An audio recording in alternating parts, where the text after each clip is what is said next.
Welcome back to the part 4 of this series. तो हम देखने जा रहे हैं object destructuring plus default value.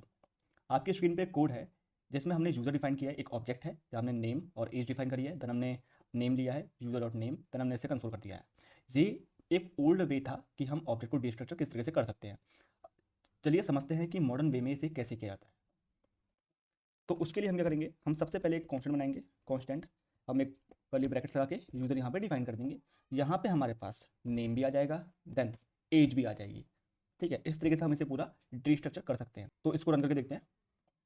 Exactly यहाँ हमारा नेम आ गया अमित।